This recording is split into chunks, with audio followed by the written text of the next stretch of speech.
Welcome to Highly Sensitive, Happily Married, the podcast that teaches you to not only have an easier marriage as a sensitive woman, but to have one that feels more amazing by the day. Where you'll hear relatable stories, love advice that works, and coaching on how to have a marriage where feeling upset and disconnected is a thing of the past, and where instead a sense of loving connection and even fun and lightness is the norm. I'm Hannah Brooks, highly sensitive person, love expert, and marriage coach, and I'm so happy to be on this journey with you. Hello, my friends, and welcome to episode 142, which is a special episode on one of my most beloved topics and most beloved experiences, and one of the most powerful things to make your marriage a much better one, which is self-compassion. And to join me in having this wonderful conversation is a special guest whom I will introduce in just a moment. But I have two short announcements first. The first one is, you may or may not have noticed that last week there was no podcast episode. I meant to announce it before, but I forgot. For the past year or more, I have been releasing 3 podcasts out of every 4 weeks at the minimum. And I've decided just for the winter to take a slightly slower pace to honor the needs of my sensitive brain and body and nervous system, and also to put my energy into some things that are happening in the background here that you haven't fully seen yet, but you are going to benefit from soon. So we will now be having an episode only every other week for a little while. And that's just the minimum. You never know. I might just pop on here a little more frequently than that too. We'll see what happens. But I'm giving it a little bit more looseness of structure, a little bit more fluidity for the time being. And one of those things that I've been working on in the background that I've only quietly announced to those of you who are on my email list is my program Treasured is shifting just slightly so that you can now enroll anytime. Instead of having to wait months like I was doing before, you can now enroll today, tomorrow, or the next day, or when you're ready, which I don't recommend waiting, because the longer you wait, the longer you have a less happy marriage than you could. But as soon as you join, you're going to get access to the pieces that you need to start things off right, like on the right foot, including the Foundations of Emotional Well-Being course and the 8-week Better Marriage Jumpstart. These are going to just set you up for quickly and powerfully making deep, sustained changes in your marriage. And then we're going to start up on the group program portion as soon as there are 3 people. And we keep things small and treasured, so the maximum amount of people to start would be 6. And of course, you can optionally add the one-on-one coaching aspect, and oftentimes you can start that right away as soon as you sign up. So I believe this is going to be a much more effective way. I mean, it's already wonderful, but I think this is going to be even better to really help you not have to wait and really be able to make the best, most deep and lasting and quick changes in your marriage as possible. So to learn more about that and sort of decide what path within that is best for you, head over to the link in the show notes or lifeisworthloving.com/treasured. With no further ado, let's dive into self-compassion, which of course is one of the big things we focus on and develop in Treasured, because as you'll hear in today's conversation, it's just so key. And joining me today is the lovely Lori Cangilla. Did I say that right, Lori? You did, yes. And Lori is a licensed psychologist from Pittsburgh, Pennsylvania. She developed this singularly sensitive approach to empower people to embrace their sensitivity and creatively build lives of meaning, purpose, and authenticity. Lori is a journaling expert and the author of Wander and Delve, a journal for bright, creative, highly sensitive people forging their way. She's a wonderful perfect guest for us today on this podcast. So welcome. I'm so happy to have you here today with us, Lori. Thank you so much for the invitation, Hannah. It's great to be here.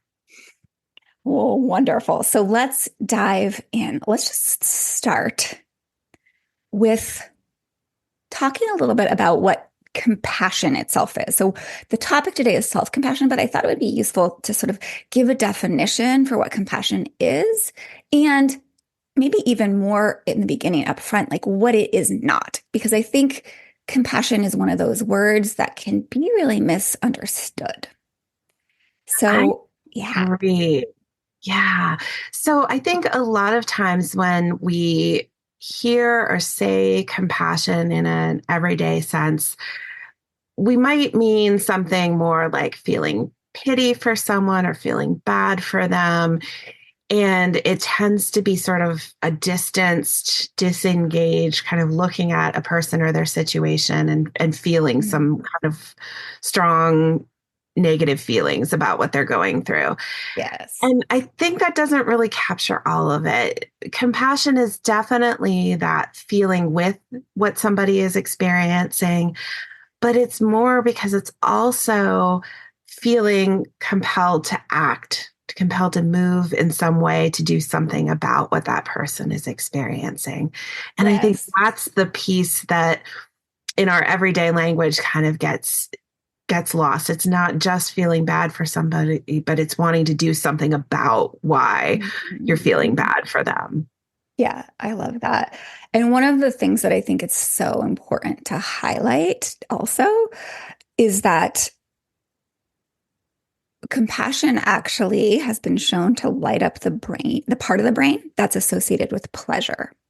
Yes. So, whereas like empathy actually has been associated with lighting up the part of the brain that's associated, I said that funny, with pain. So, compassion is not empathy, although it can contain some of that, right? But it actually helps us. It also, what's the word? It helps our body. It signals or starts the flow of oxytocin. So that's the bonding hormone that floods us with warm, pleasurable feelings. So when we move into compassion, we're actually releasing that into our system and helping us feel some of those warmer, fuzzy, more pleasurable feelings um, as well. So I think that's important I that, think it's it's very that, important. yeah, it's that warmth of heart that kind of energizes you to show up for the other person, right? For Yes. the person who's suffering. And I could geek out on brain stuff all day. So I'm glad that you brought that up. Because I do think it's as human beings, we're wired to be in connection, and compassion is a connecting Yes. experience and connecting emotion. And so allowing ourselves to just lean into the way that going beyond empathy and moving towards the more active, compassionate Mhm. stance is so good for ourselves, not just for other people. Yes, I love that. And I love that you put it that way because it reminds me of the other things that compassion is not. And I think that oftentimes it gets confused, at least it tends to happen with my clients when we're working on relationship stuff, which is compassion is not tolerance of No. other people's bad behavior. It's not like squishiness or being a doormat. It's not just like sucking up and dealing, right? That is really a misunderstanding. If that's when you hear the word compassion, you're like, oh, that just means being a doormat. Like that's absolutely not what it is. No, I think you can be very compassionate in your way of drawing lines and setting limits with other people and protecting yourself. Those things don't have to be at odds. We can be very compassionate towards other people while also saying, I'm not going to allow myself to be mistreated. Exactly. In fact, I would go so far as to say in our closer relationships, or even in all of our relationships, that's actually the most powerful combination, right? Is like both of those things. I would agree. Yeah. Like compassion, in other words, actually is empowering. Absolutely. Absolutely empowering. I think that kind of empowered compassion is good for our relationships. When we show up with that energy, it's constructive and it's building and it helps us to move forward in our relationships in ways that are healthy for us and for that other person, and really allow our relationships to go through tough places but come Yes. out of them stronger. Yes. Yes. So, so true. And just, I love how you put that. I've been working with my group right now, a little group in an event I'm doing called Freedom from Hurt Week. And that's like where we're coming to for so many people is like, they all want to know like how to solve certain problems in their relationship.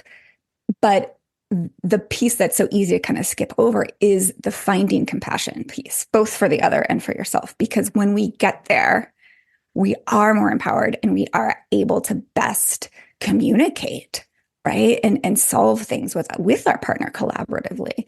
Um, so Absolutely. yeah, yeah, yeah, so important.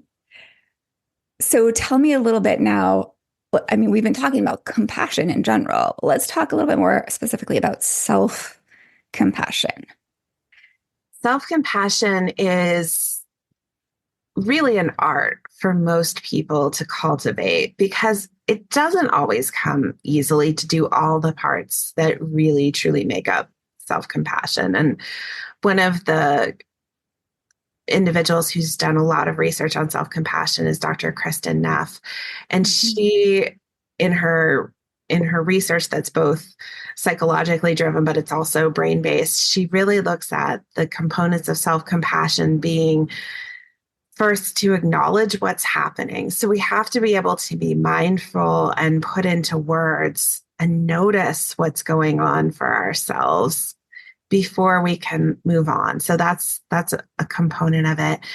There also has to be a way that we cultivate some empathy for ourselves, that we recognize our feelings and have a gentleness towards those feelings. So in other words, we're not trying to shut off our feelings or deny that they are existing for us in our bodies and our spirits, but we really are working towards acknowledging them, having empathy for them, and using that stance to see ourselves as rooted in a common humanity. So, in other words, seeing ourselves in our suffering as being like other human beings in their suffering.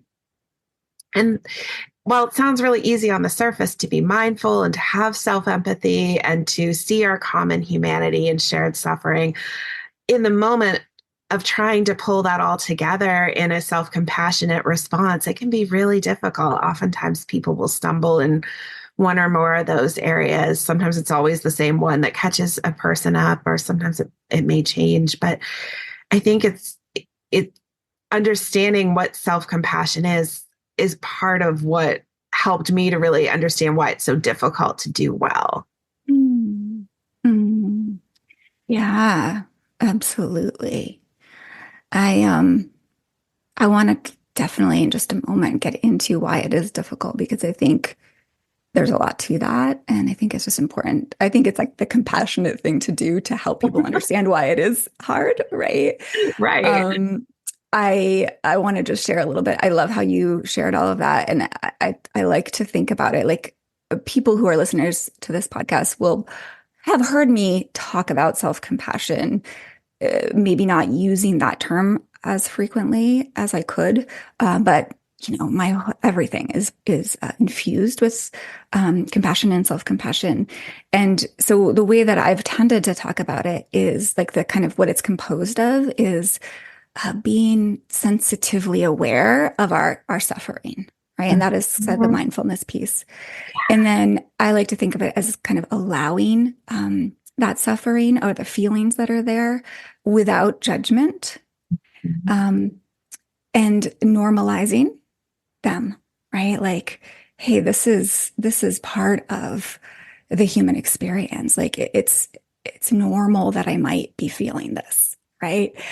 And then really feeling that care, that warmth of heart, or that tenderness for our suffering, right? For that pain. Um, and I think it can oftentimes be like a sense of like a door in the heart opening. Mhm. Yeah, I think for me, I talk a lot with clients about the idea of sort of softening when it comes to self-compassion, uh, Mhm. because I think a lot of us run in modes either individually or in our relationships where we're very focused on just kind of getting through things, Mhm. holding up, enduring, um, getting through the tough moments and making it out. And when we can soften and just be in those tough moments in the way that you're describing, and just being present without judging, without pushing to change them, it really does allow us to open that door to self compassion. Yes. Yes. Absolutely. In fact, this is so important. I believe that it was actually the topic of my fourth episode, which was really the first one beyond just sort of the introductory episodes to this podcast. I called it, I think, being sensitive to yourself, because in a Yeah. way that's really what it is, right? Bringing like loving sensitivity to our pain. Um, so that's episode 4, if anyone's curious about that. I actually guide you through a self-compassion practice in that episode. Yes, Um, I will say it's lovely. So if you haven't checked it out, you should. oh, nice, Lori. So I'm curious, and I was thinking about this. I mean, we've already kind of touched on this, but I want to come back to this, which is like, because it can be challenging, which we'll talk a little bit more about in a minute. Why would we bother, right? Why would we bother as highly sensitive people to sort of take the time, go on that learning curve to Mhm. be able to get good at self-compassion? And again, we've said some of this already, but I'm curious what else might come up for you. Ah, no, I think that's a really good question because it is a learning process and it can be difficult. And I think for me, the way I see it is that we are constantly in a relationship with ourselves as well as all the other kinds of relationships that we have. Yes. And most highly sensitive people are good at relationships. We're good at cultivating connection and compassion for others. We are tuned into the emotions and the energy of people and creatures around us, Hmm. but we're often really blocked from doing that for ourselves. Hmm. We may have, kind of grown up with messages about you don't put yourself first, or you don't think of your own needs, or we may have, how many of us who are sensitive, I know for me it was always, don't be so sensitive, toughen up, don't let your feelings hijack what you're doing, those kinds of messages. And so in some ways we have a lot of reinforcement for not being compassionate towards ourselves, even if we still Hmm. stay compassionate towards others. But when we develop that kind of relationship with ourselves, it actually makes us better at relating to other people, Yes. other beings. Um, I always think of like an example from my life is when I was single, I very much had little compassion for myself when it came to, like, is my apartment tidy? Is it as clean Mm. as it should be? I really felt like it doesn't matter if I'm tired, I have to do the dishes before I go to bed, or I have to do this thing. And I came into my marriage with that idea that, Hmm. my husband should do this. It doesn't matter if he's tired. I should do this. It doesn't matter if I, have other things that I want to do. And it was only by learning to be more compassionate with myself and more open to my own experiences that I was able to lean into, yeah, it's fine if he said he was going to do the dishes and he didn't do them right now because he has a headache or he's tired, or, he had a chance to talk to a friend that he hasn't talked to for a while. Mm. So Yes, such a good. self-compassion lets us be more understanding and connected to other people. It also really, as highly sensitive people, helps us to be able to self regulate more effectively. Yeah. So we're able to acknowledge our emotional experience, the whole range from pleasant to unpleasant, desired to undesirable emotions, whatever label we might put on them. But that whole range of emotions that we experience as human beings, and see ourselves with the same light that we would see someone else, and allow ourselves to have those experiences, not try to toughen ourselves up or change who we are. Yes. And I think I love that. And what's coming up for me is how key that is in like nervous system regulation, right? Because when we're always like kind of telling ourselves to toughen up or like you have to do the dishes, right? That's actually, if you think about it, it's very putting a lot of pressure on ourselves. And in many ways, almost like this sounds extreme, but it's what popped into my head is like going to war against Yeah. ourselves. And that is I love working and thinking about the nervous system. So I'm just thinking about it in those terms. It's like when we're going to war with ourselves, we're really putting ourselves into like a fight, flight, or freeze response. And that's producing a lot of stress. And when what's you talk about how highly sensitive people are naturally compassionate, and I believe that's true. I have a saying though, that is when we highly sensitive people are, um, I guess I put it like stressed out, right? We can be really insensitive. We So, can. Yeah. and that's to others as well as to ourselves. Yeah. And so it all comes together, and that like as as we can be with our feelings in these compassionate ways, as we can be with ourselves in these more compassionate ways, it down regulates our stress hormones, again, produces more of those pleasure hormones. And I think ultimately gets us in our hearts. And it's from there that we're able to, just like your beautiful example with your husband and the dishes, right? Like to be like that, to like be genuinely compassionate and understanding of the other person, and ultimately be able to just navigate our relationship so much easier. So I think I actually call it, I think of it as part of like self compassion as part of creating a lasting love brain and mind, body, heart system. Mm. Yeah, that's beautiful. It really is. I think your analogy of being at war with yourself when you're not feeling self compassionate is so apt. And I think these are wars where there are no winners. There's only the collateral damage that comes from them. And let's be honest, dishes are just dishes. They're just dishes. They're not worth having an aneurysm over. They're not worth, Yes. damaging your sense of who you are. They're certainly not worth um, causing a rupture in your relationship with someone you truly care Exactly. about. It doesn't have to be a Exactly. spouse, it could be a roommate or neighbor or whatever. So learning self-compassion is for me also a way of learning a perspective taking that is helpful. Mhm. Because for me, it allows you to honor that there might be something that feels really important. Mhm. As a sensitive person, when my environment is cluttered or dirty, that's not relaxing to me.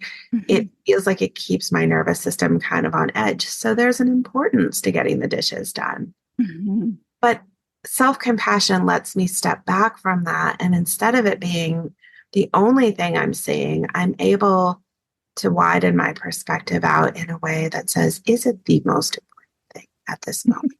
Yes.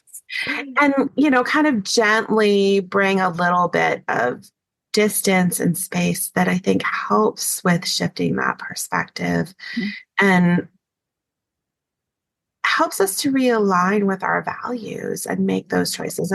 And that is also something that activates those pleasurable brain systems. It's Yes. calming. We get the dopamine hit from feeling like I'm making a choice that's congruent with my values. Yes. I love that.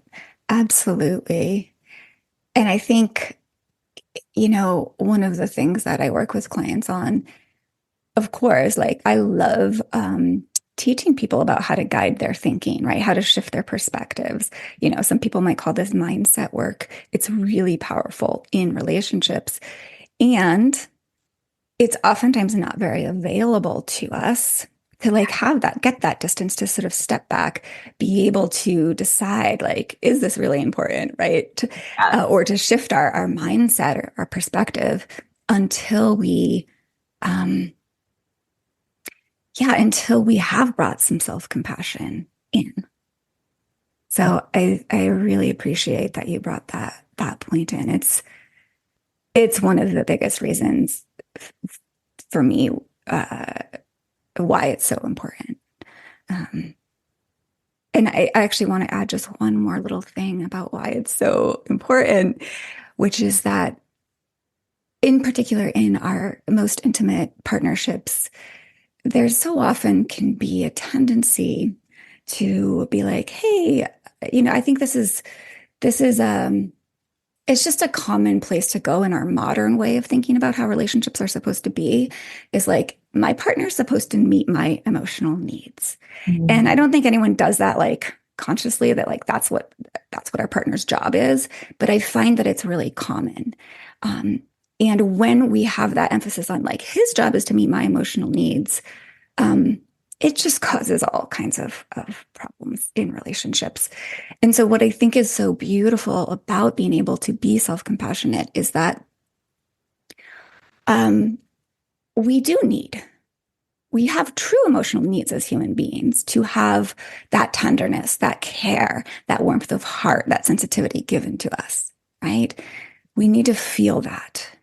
And we don't need it to be from other people. I mean, it's wonderful when it is, but it's truly our job to be able to give ourselves that.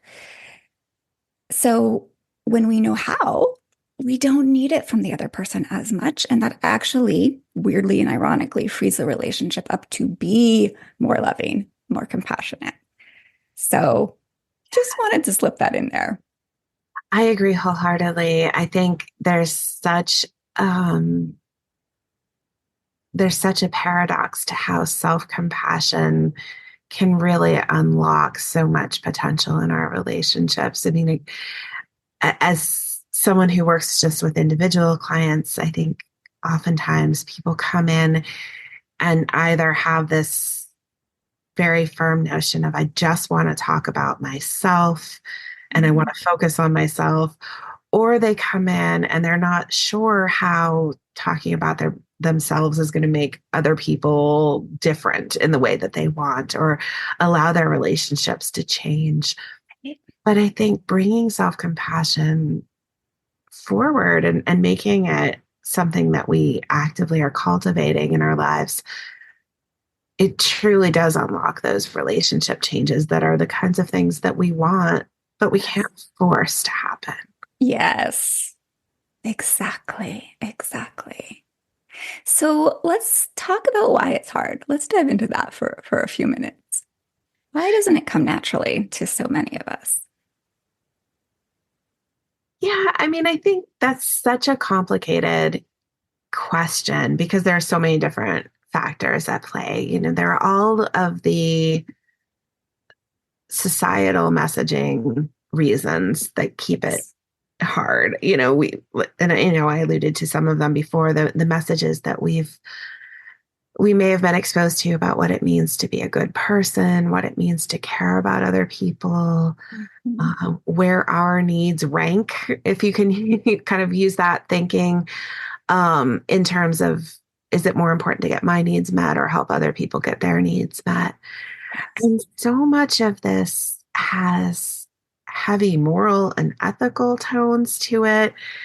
And it can really trigger people's fears of being seen as selfish. Yeah, Or exactly. letting people down, not pleasing others. I think it also, for some of my clients who are more perfectionistic, there's a real wrestling with, can I let go of a little bit of perfectionism, be self-compassionate, and still reach my goals or have the life that I desire? Or do I need to be really harsh and critical and perfectionistic with myself to keep forward in the way that I want to? Yes. And a lot of these messages we sort of know, but we aren't necessarily deeply conscious of how they show up in our lives in different situations. So often when I'm working with clients, it's about helping them to recognize what are the pressures that they're putting on themselves or that they've taken in from other voices, other cultural or other relationship voices, and how do those really show up? So it's really enhancing that mindfulness, not assuming that we know what's going on when we feel that resistance to being self-compassionate, but being open to just sit with, why is it that I'm feeling this way? And where does it show up in my body? What relationships get stirred up? What past history gets stirred up? And when I'm faced with an opportunity to be self-compassionate and I don't want to take that opportunity. But I think some of it also is just that historically we haven't had a really good language around what self-compassion is. Again, I think it's been seen as indulgent or in some way not a pro-social experience. Exactly. Despite all the ways that we've talked about how this can help relationships, it's kind of been labeled as selfish or going. Well, it has that word self in it, right? Yeah. And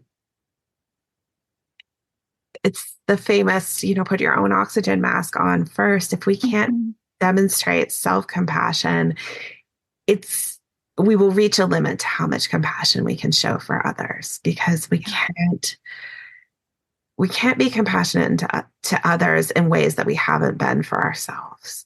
We have to learn to do it for ourselves so that we can then, when we are tested in our relationships, be that self-compassionate person and then give self-compassion to the people in our lives. Yeah. Yes, absolutely. And I think, another thing is like, supposedly there's potentially research, I don't know, I've heard that people who grew up in a deeply nurturing environment where everything was really great actually don't have such a super hard time with self-compassion. Like it comes more naturally. But I haven't seen that research, but it absolutely makes sense to me that that's what we would see, that when we have a sense that our needs are being met and we're being supported and we're being treated with compassion, we internalize those messages of how to do that for ourselves. Exactly. But a lot of us don't get that. And not because our parents or caregivers were necessarily negligent or anything, but because perhaps they didn't get that modeled themselves, or they were distracted with things, or they were stressed out about life, So I think it just can be all too easy that we didn't have that, and so it wasn't natural. And so one of the things that I find when I'm working with my clients is that not for everyone, for some people, when they start consciously practicing self-compassion, it's like a doorway opens and it just feels amazing. It's like an amazing light bulb going off, right? And for other people, it feels uncomfortable. Yes. Like they might be doing it, but it just doesn't feel good at first. And I think part of that is because of how foreign it feels. And so therefore it doesn't feel safe. Yes. So I think anytime people are taking on those new behaviors that seem kind of revolutionary, given the context in which they've always lived up to that point, we do have to really help people with the safety of to explore what is it like and how do I tolerate and live in the discomfort that comes with doing something new. Exactly. So let's sort of move in that direction. How might a highly sensitive person who's new to self-compassion or has never consciously tried out being self-compassionate begin? Like, do you have some specific tips, some specific starting points? Yeah. So I am very firmly convinced that the only way that we start to make changes is by going in really small steps. Mhm. When we try to start too big, too different from what we're accustomed to, it's going to get uncomfortable. And sensitive people pick up on that discomfort very quickly Mhm. and are wisely going to want to move away from that discomfort. And Mhm. so when I work with people, we really try to break down goals around self compassion to start with areas that maybe they have some, at least intellectual buy in, that they should have self compassion for. Mhm. Mhm. Um, and that might mean looking at where do they have compassion for others? How is that coming Mhm. more naturally? And is there a way to then translate that to themselves? So sometimes I even suggest let's not start with the people in your life. Maybe start with a pet. You maybe have a Yes. lot of compassion for my dog or my cat is really tired and just wants to sleep. And so we might start with, what is it like to recognize that need in them and to work towards compassion there. So, how would you extend that to looking at your own more physiological, biological needs around sleep, hunger, thirst? Mhm. Maybe we Mhm. start with that because maybe that's a little bit easier to access. Or for someone who has done some of that work and built up a little bit of muscle for self compassion with something like that, maybe we look at what are some situations where you've been able to have compassion for other people and maybe some hint of self compassion. So Mhm. perhaps it's with a certain feeling that feels a little bit safer to discuss. Maybe it's not something big like shame or anger, but maybe Mhm. it's I felt disappointed that um, I had to wait in a long line, or I felt frustrated that my child didn't listen to me the first time I asked them to do something. And we start with those emotions that feel a little bit more approachable or safe for that person. Because what I really want to see people do is experiment a little bit. So this Mhm. is my singularly sensitive method is really about starting to look through some data about yourself and then set yourself up a little experiment. Try doing something. Try practicing self-compassion in this way that feels potentially attainable to you. And then let's talk about what went well. Where did you get stuck? Yes, And how do we help you tweak that process for the next time? exactly. So I think, yeah, I guess so. Sort of to go back to your question, because I realized I sort of took us on a little bit of a detour here, but to go back to that question of like tips for how to do it, start smaller than you think you need to. Mm. Love that. I love seeing people have small successes because that is motivating.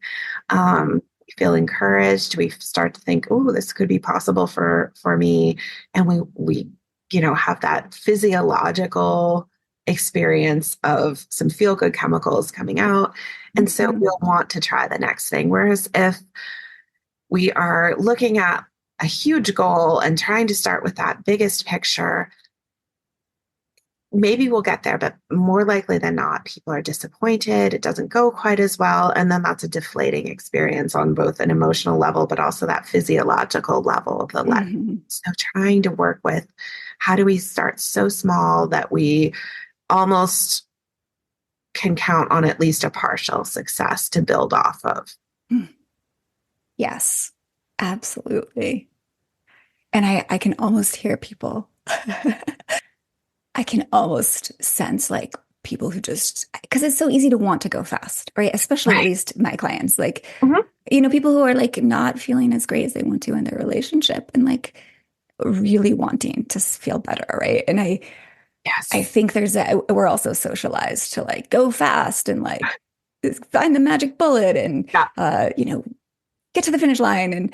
Um, but I've talked about it before is like, we can't like say that the finish line is the top of the stairs we can actually get to the top of the stairs without taking the first step, Absolutely. right? Absolutely. And that first small step. And that's how we get to the finish line. And so I love that you're talking about taking it really slowly because that is the way that we It are is. actually able to succeed. It is. I wrestle with this so much myself because I'm that person that looks at the staircase and says, "Yeah, I want to be at the top now. Like 5 minutes Exactly. ago, not now." And so I have very deep compassion for my clients Exactly. when they feel that, but I also have learned over the years to cultivate some self-compassion and to work with that resistance and honor it. I think that's a part of Yes. learning to cultivate self-compassion is working through the resistance to starting where you're at, Yes. allowing the process just to unfold in those, kind of small, tedious ways. I think one of the things that I try to encourage my clients to do, because I know it's been helpful to other people, but also in my own life, is as you're taking those small steps to really acknowledge the progress that you're making. Mhm. So, 100%. working on, usually I encourage people to actually make a physical list. So, whether you do it on paper or on your phone or computer, whatever, it doesn't matter. But keep an actual list of this is the progress I'm making with self-compassion. Mm. This is the time when I did it. And this is how I felt when I did it, how I Mhm. felt afterwards. Yeah, it was Yes. really uncomfortable in the moment. But boy, afterwards, this is what I noticed changed for me. Yes. I think when we can keep track of that progress, then when we're standing on that first or second step, still looking up to where we want to go, we aren't focused on, yeah, but there's still 10 steps ahead of me or whatever. But wow, yeah, I can do this because look, I'm not at the same place I was before. I love it so much. I actually have a whole episode. I was forgetting the title for this one, but I think it's called something like Celebrating Yourself. Um, Mm-hmm. it's exactly what you're talking about. I might discuss it slightly differently and give some slightly different approaches, but it's the same thing. And it's so important. It And I is think a very that's, self-compassionate approach. yeah, yeah. And I think it doesn't matter exactly how people go about celebrating themselves. There's lots of different ways. So that's part of Yeah. what the growth is too, is finding your own way to celebrate yourself in a way that feels meaningful. Because as sensitive people, we're going to push against anything that doesn't feel authentic. So if you can come up with an authentic way to celebrate the progress you're making, you're much more likely to keep up with that than if you're just telling yourself what you think your therapist would say or what you think your Hmm. best friend would say or what a self-help book tells you to tell yourself. Or That shooting yourself, as I call it. yeah, Like I shooting should be right. yourself. That's going back to war with yourself, really. Mhm. Absolutely. Absolutely. Yeah, totally. So I'm curious. I know that you've talked about Kristen Neff's the way she talks about there's different types of compassion. Um, I'm, so I just want to just touch on that for a few minutes because although there is a component of feeling, and we might even call self-compassion, I think we could fit that in, um, like it is an emotion, right? Just like love is an emotion, but it's also an action. So, so I'm curious. Kristen Neff talks about the difference between fierce self-compassion and tender self-compassion. So I'm curious to hear. Maybe you share a little bit more about that. Yeah. So tender self-compassion is really that emotional experience inwardly directed, that empathy, that warmth, that really is where highly sensitive people shine. It's being able to bring that deep sensitivity and caring to ourselves. And that's an important piece. But as you said, the action component of self-compassion is really this what Kristen Neff calls that fierce self-compassion. It's figuring out, what do I do with this? How Mm, do I turn this feeling into some action? And it's done in a way that is brave and powerful and fiercely loyal to oneself. Yes. And it's, I've seen a graphic of like a mama bear sort of kind of Yes, approach to ourselves, exactly. but like we have this mama bear part that is actively going out in the world and taking steps to provide what that tender self-compassionate needs. So to create the environment, to make the changes that Mhm. help that tender part inside of you to feel supported and to feel at one with other people who are experiencing similar challenges or sufferings. Yes. I love it so much. I mean, it's really like acting on behalf of oneself. Um, yeah. And I think it's, one thing that comes up for me thinking about this is it's actually not fiercely compassionate to like try to talk yourself out of like doing the work, for example, to have a great relationship, if that's what you deeply, deeply yearn for, right? Mhm. In fact, like it is fiercely self-compassionate to, for example, take the time to develop self-compassion or take the time to develop other great relationship skills if what you want is that great relationship. Does that make sense? Absolutely. Absolutely. I was talking with a client last week about her really deep conviction that she and her partner need couples counseling, that they are stuck in a cycle, that they've tried everything on their own to Mhm. interrupt and change, and that they really need a third person to come in and help them break through that. And my client's really wrestling with this idea that this is a selfish thing to ask of her partner. It's selfish to push that on her partner.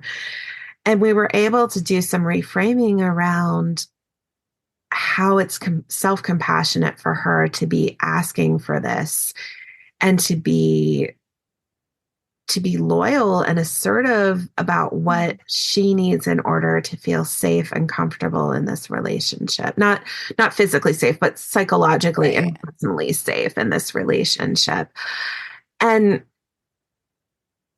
that kind of fierce self-compassion that is action driven can be kind of hard to sustain in some ways, but it can also feel really good because it is so deeply aligned with who we are. And for sensitive people, that desire to align with an authentic way of living their lives. And Mm-hmm. for this client, it's very authentic to say, if we can't work out our issues as a couple, then we need to go to couples counseling. Mm-hmm. And so for her, this all supports that very self-compassionate stance of saying, I see myself hurting. I see myself not having the kind of intimate partner relationship that I want, and I want to make steps to get that relationship with this person. Yes. Yes. And I'm thinking, my brain is going, ooh, and pair that with this just brings me back to the beginning of our conversation today is like, pair that with compassion, Mhm. not just self compassion. And you have a beautiful recipe for more success at actually getting that partner to be willing to go to therapy or counseling. So, Absolutely. yes, I love it. So I thought it would be a useful thing to ask you this question, and it's so related to what we're talking about. And I know you have some beautiful thoughts on this topic, which is how a growth mindset is so important to develop self-compassion. And in a way, I think a growth mindset is part of fierce self-compassion. Yeah, because it's not just genuinely I don't know, self-protective, self-caring, but it's also what motivates us to act on our behalf, be loyally assertive to ourselves, as you put it. Yeah. Yeah. Yeah. So For people who aren't familiar with the concept of growth mindset, it really started as an idea within the world of education, um, that looks at the idea of, do people have a fixed mindset, meaning that they sort of hold a belief that whatever ability you have is set, and there's not much potential to enhance that or improve it in some way. Versus a growth mindset, which is a belief that people are more malleable, that there is potential that may not have been tapped yet. And the word yet comes up a lot in growth mindset thinking, is that that idea of maybe you haven't yet had the resources or the relationships or the book knowledge even to know what self-compassion looks like and to be able to do it for yourself. But that just because you haven't yet had that doesn't mean that you can't develop it and move past whatever, point you're at right now. Mhm. And so for me, that idea of growth mindset ties in so deeply to how I approach the work. I mean, it's part of why I really encourage the idea of taking these micro steps, these micro goals, Yes. and working towards them. Because when we reach one of those micro goals, we've challenged the fixed mindset. We're sort of setting up proof in our life, in our nervous system, in our bodies that yes, I can do this. I can grow. I can develop these ways of being. And Yes. I think that's so important. And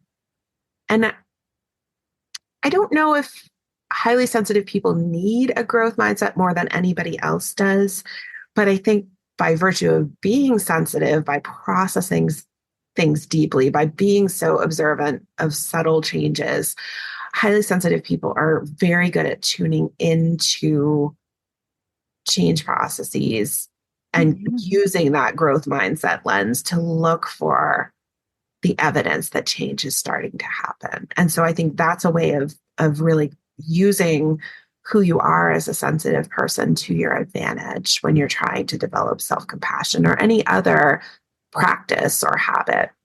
Ooh, I love that. It reminds me so much of I did an episode fairly recently on the boost effect and Yeah. what I call also the plummet effect.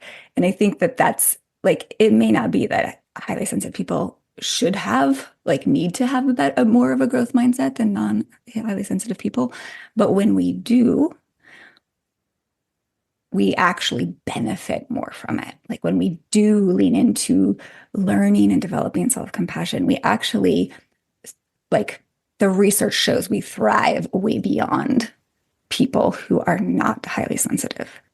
So that's a great episode for people who are like, what is that? Check out that episode. I think it's such an amazing thing to know about ourselves as highly sensitive people. It is one of the beautiful gifts of being a highly sensitive person.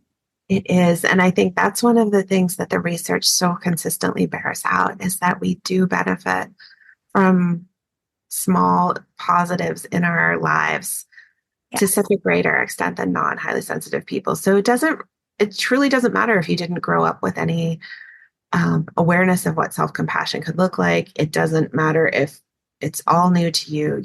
If you are getting the supports and the resources you need to start working towards self-compassion, you will take off and experience that in leaps and bounds in a way that someone who's not highly sensitive might never get to, or it might be a much slower process. Exactly. Oh, it like gives me some of those shivers that I get sometimes when I hear something that's true and wonderful. So, do you, Lori, have any final tips or thoughts today? I would really encourage people to find someone to do the self-compassion work with. So whether it's a friend, a relative who is also interested in growing in some self-compassion, whether you do it as part of therapy or as part of a religious practice or a social organization you belong to. But I think self-compassion work done with other people so much more powerful because it offers us that opportunity to break down the shame and the sense of being different from other people that can really get in the way of cultivating that self-compassion. So doing self-compassion work in conjunction with somebody else really helps us tap into our shared humanity in a way that we might not see entirely by ourselves. So that's one of my tips. I mean, I'm probably biased there to think that a lot of things in life are better done with other people than on our own, but self-compassion is definitely one of those habits and practices that I think we benefit so much from cultivating in relationship with other people. Oh my goodness, I agree. I couldn't agree more. I somewhat recently transitioned my one-on-one practice from purely one-on-one to kind of a hybrid model.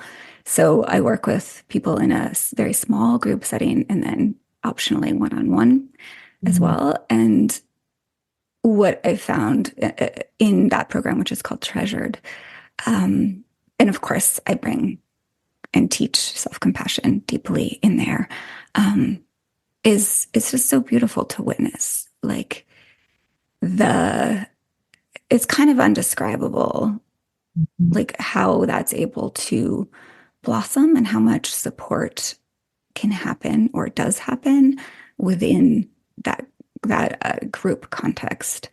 I think it also like is wonderful too when you're working just one on one. Like that is also with another human. But I love that you said that, Lori, because yeah, because I don't know, it's just harder when you're trying to go it on your own.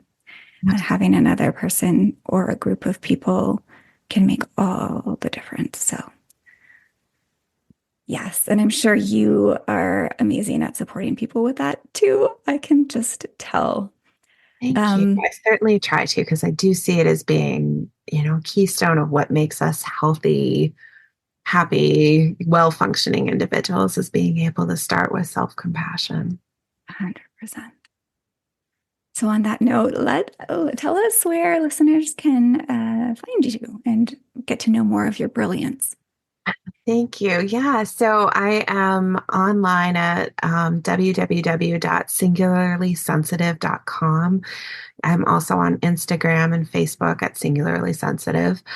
And my book, Wander and Delve, has a whole section on journaling for self compassion, which is a great activity to do on your own. But then I sometimes use it with clients, or I have people who are journaling through it with other people in their lives and sharing what they're noticing with one another. So that's another resource that's available through my website.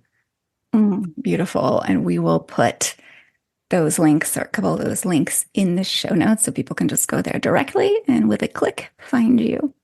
Thank you. Yeah. Well, thank you so much. I've like just so deeply enjoyed this conversation with you and just hearing your particular way of talking about it. Yeah, you have a beautiful way of languaging things. So thank you so, so much for being here. Thank you so much for inviting me. I love having a chance to connect with other people who are in the same work and the same human space of caring deeply about how people are growing and how that impacts their relationships. So thank you for inviting me. You're so welcome. And to all of you out there listening, be oh so well.